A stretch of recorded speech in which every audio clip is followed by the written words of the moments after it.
Jumlah kasus positif COVID-19 di Surabaya terus bertambah. Ada 16 klaster persebaran COVID-19 di Surabaya dengan 4.818 orang dalam resiko yang saat ini dalam pemantauan pemerintah kota Surabaya. Kondisi ini menjadi salah satu alasan yang membuat PSBB di 3 daerah di Jawa Timur akhirnya diperpanjang hingga 25 Mei 2020. Ada beberapa klaster, ada klaster luar negeri. Jumlah kasus positif COVID-19 di Surabaya dari hari ke hari semakin bertambah. Berdasarkan data terakhir, jumlah kasus positif COVID-19 mencapai 667 kasus.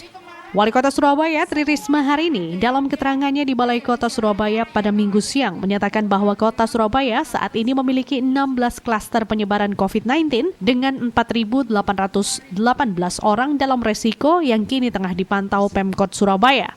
Untuk menekan peningkatan jumlah kasus di Surabaya, Wali Kota Surabaya memutuskan mengambil langkah agar seluruh warga positif COVID-19 yang menjalani rawat jalan atau karantina mandiri agar menjalani rawat inap di rumah sakit. Pemkot Surabaya kini telah bekerja sama dengan sejumlah rumah sakit untuk menampung 144 orang positif COVID-19 yang melakukan rawat jalan.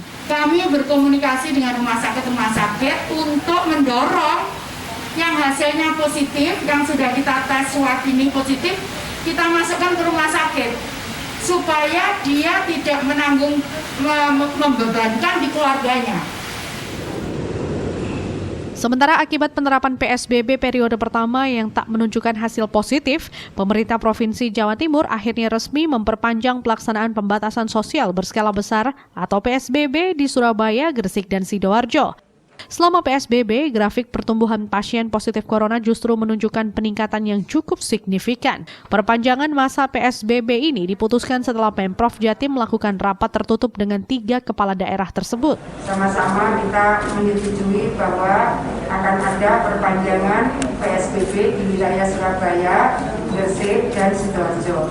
Perpanjangan ini dimulai dari tanggal 12 sampai dengan 25 Mei. Karena PSBB tahap 1 berakhir pada tanggal 11 Mei. Penambahan pasien di periode pertama PSBB ini menurut Kofifa diduga karena perilaku masyarakat Jawa Timur yang tidak disiplin selama masa PSBB dan tidak menerapkan protokol kesehatan. Pada masa perpanjangan PSBB gelombang kedua nanti, tim gugus tugas percepatan penanganan COVID-19 Jatim memastikan tak ada lagi toleransi bagi pelanggaran PSBB. Tim Liputan.